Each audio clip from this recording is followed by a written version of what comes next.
Hello friends, आज हम बात करेंगे टाइप 2 डायबिटीज़ यानी अडल्ट ऑनसेट डायबिटीज़ के ज़्यादातर पेशेंट्स मोटे क्यों होते हैं। क्या ऐसे कारण है जिसकी वजह से लगभग 70 से 80% पेशेंट जो टाइप 2 डायबिटीज़ से पीड़ित होते हैं वो आपको ज़्यादा मोटे मिलेंगे, और कैसे इस नॉलेज को हम यूज़ करके डायबिटीज़ के पेशेंट्स का मैनेजमेंट बेटर बना सकते हैं और वेट मैनेजमेंट को बेटर बना सकते हैं। आज इसको डिस्कस करेंगे। टॉपिक पर जाने से पहले जो लोग हमारे चैनल पर नए हैं उन्हें रिक्वेस्ट करूँगा कि चैनल को सब्सक्राइब करें, वीडियोस को लाइक करें, फॉलो करें, कमेंट करें और शेयर भी करें।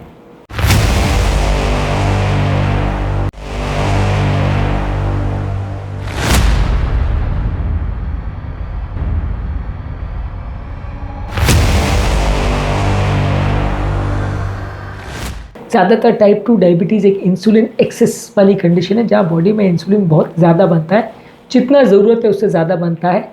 और इंसुलिन का सबसे इम्पोर्टेंट बॉडी में रोल फैट मेटाबॉलिज्म पे है कि वो फैट सेल्स को जलने से या उनके ब्रेक डाउन होने की प्रोसेस को रोक देता है। इंसुलिन बेसिकली बॉडी में एक शुगर ज़्यादा होने का मार्कर है। जब बॉडी में शुगर या ग्लूकोज ज़्यादा होता है तो इंसुलिन बनता है और ब्रेन को या पूरी बॉडी को सिग्नल मिलता है कि यहाँ ब्लड शुगर ज़्यादा है। इंसुलिन का बेसिकली काम है कि वो फैट ज़्यादा बनाता है, यानी लाइपोजेनेसिस करता है, डी नोवो लाइपोजेनेसिस करता है। जितना ज़्यादा ब्लड शुगर होगा, और क्योंकि टाइप 2 डायबिटीज़ में रिसेप्टर की प्रॉब्लम की वजह से जो सेल्स के अंदर ग्लूकोज जाना चाहिए वो नहीं जा पाता है, यानी मसल और कोशिकाएं जहाँ पे एक्चुअल में आपके ग्लूकोज की ज़रूरत है वहाँ नहीं जा पाता है। एक्सेस इंसुलिन होने की वजह से ये सारा ही ग्लूकोज फैट की तरफ डाइवर्ट हो जाता है और फैट्स नया बनने चालू हो जाते हैं। तो इंसुलिन बेसिकली फैट नया बनाने का काम करता है। तो जितना ज़्यादा बॉडी में इंसुलिन होगा उतना ज़्यादा फैट बनेगा। जितना ज़्यादा आप और शुगर खाते जाओगे, ब्लड शुगर बढ़ते जाएगा, उतना आपका फैट और बढ़ता चला जाएगा। इसी तरह से इंसुलिन ज़्यादा जो है फैट को जलने से या ब्रेकडाउन होने से भी रोकता है, क्योंकि ऑब्वियसली ब्लड में अगर शुगर ज़्यादा है और अगर फैट बनना चालू है तो ब्रेकडाउन भी अगर साथ में चालू रहेगा तो आधा बनता जाएगा, लाइसिस होता रहेगा तो कुछ इफेक्टिव फ़ायदा नहीं होगा। तो इंसुलिन नेचुरली ही ये काम करता है कि फैट के ब्रेकडाउन के प्रोसेस को भी रोक देता है, यानी कि फैट बनाना चालू रहेगा, उसका लाइसिस होना या विघटन होना या उसका टूटना जो प्रोसेस है वो पूरी तरह से बंद हो जाता है। जिसकी वजह से आप जब भी पेशेंट को अगर इंसुलिन देते हो ऊपर से तो भी वो वज़न उसका ज़्यादा बढ़ जाता है।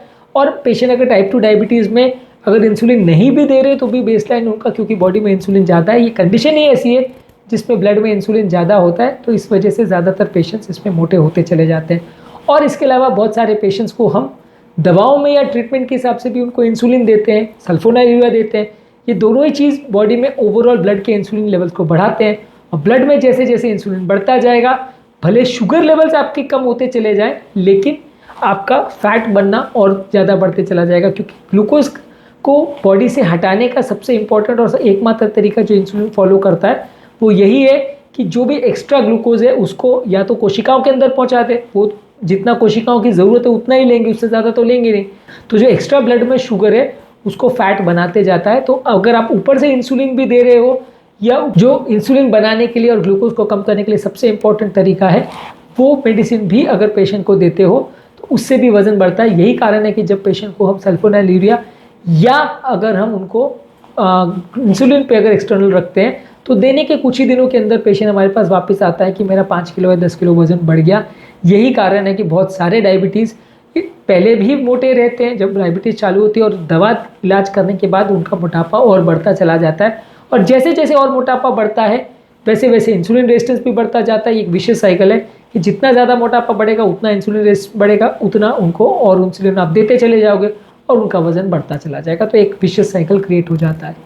इसके अलावा बहुत सारे डायबिटिक पेशेंट में भूख भी ज़्यादा लगती है, क्योंकि कोशिकाएं ब्रेन को बार बार मैसेज देती रहती है कि उनको पर्याप्त मात्रा में खाना नहीं मिल पा रहा है। अब सेल्स में रिसेप्टर में प्रॉब्लम है।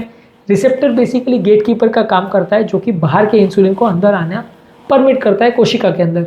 पर यहाँ पे क्या है, रिसेप्टर में है प्रॉब्लम, रिसेप्टर इंसुलिन को रिस्पॉन्ड नहीं दे रहा, तो इसकी वजह से सेल्स के अंदर ग्लूकोज नहीं पहुँच पाता, और ये सेल्स बार बार ब्रेन को मैसेज देते हैं कि हमको खाना नहीं मिल रहा है, हम स्टारवेशन में जा रहे हैं, हमको और खाना चाहिए। तो ब्रेन इसको क्या समझता है कि शायद इसका मतलब ब्लड में इंसुलिन ज़्यादा है, हमारे पास ओवरऑल जितनी ग्लूकोज की ज़रूरत है कोशिकाओं के अंदर पहुंचाने के लिए वो मिल नहीं पा रहा है, तो आपको और मैसेज मिलता रहता है, आपको और भूखे लगती रहती है, आपको बार बार खाने को आप मजबूर हो जाते हो, बहुत ज़्यादा क्रेविंग होती है। यही वो कारण है कि वो फूड स्टफ जो इंसुलिन बढ़ाते हैं बॉडी में या वो खाद्य पदार्थ या वो दवाइयाँ जो ब्लड में इंसुलिन बढ़ाते हैं, उसके बाद आपको भूख और ज़्यादा लगती है और आप और ज़्यादा खाने को विवश हो जाते हो, आपकी खाने की क्रेविंग बढ़ती चली जाती है। इसके अलावा डायबिटीज़ में जो हमारे हंगर और सैटिस्फैक्शन के हार्मोन हैं वो भी कॉम्प्रोमाइज़ हो जाते हैं। हंगर का हार्मोन को ग्रेलिन बोलते हैं और सैटिस्फैक्शन के हार्मोन को लेप्टिन बोलते हैं। ज़्यादातर जब बॉडी में इंसुलिन ज़्यादा होता है तो लेप्टिन जो हार्मोन है, जो हमारी भूख को शांत करने का काम करता है, वो कॉम्प्रोमाइज़ हो जाता है, उसके लिए रेजिस्टेंस डेवलप हो जाता है और लेप्टिन प्रॉपर काम नहीं कर पाता है। लेप्टिन का प्रॉपर काम क्या है कि जब हमारे ब्लड में पर्याप्त ग्लूकोज हो जाए तो ब्रेन को मैसेज दे कि हाँ ग्लूकोज बहुत हो गया है और अब हमें और खाने की ज़रूरत नहीं है।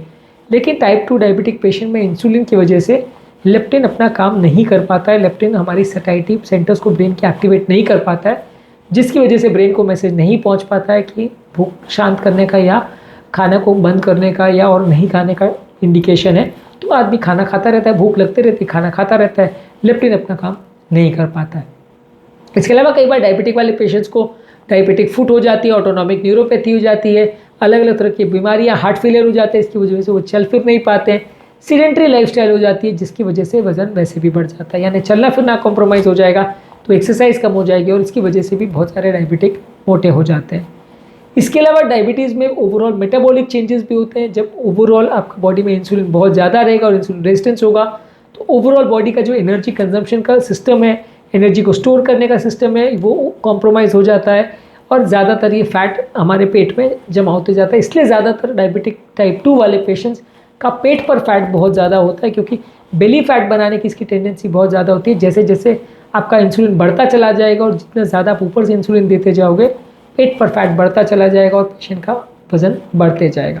तो इसलिए डायबिटिक वाले पेशेंट्स यानी टाइप 2 डायबिटीज़ वाले पेशेंट्स में वज़न ज़्यादा होता है। इसके विपरीत टाइप 1 डायबिटीज़ यानी बच्चों की डायबिटीज़ में बच्चे बहुत दुबले पतले होते हैं और वज़न नहीं बढ़ता है।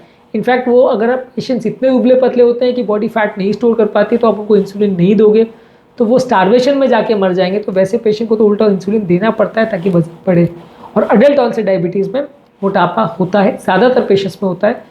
बहुत कम ही ऐसे पेशेंट होंगे जो आपको दुबले पतले मिलेंगे और वो भी ज़्यादातर वैसे पेशेंट होंगे जो उनको बॉर्डर लाइन डायबिटीज़ होगा।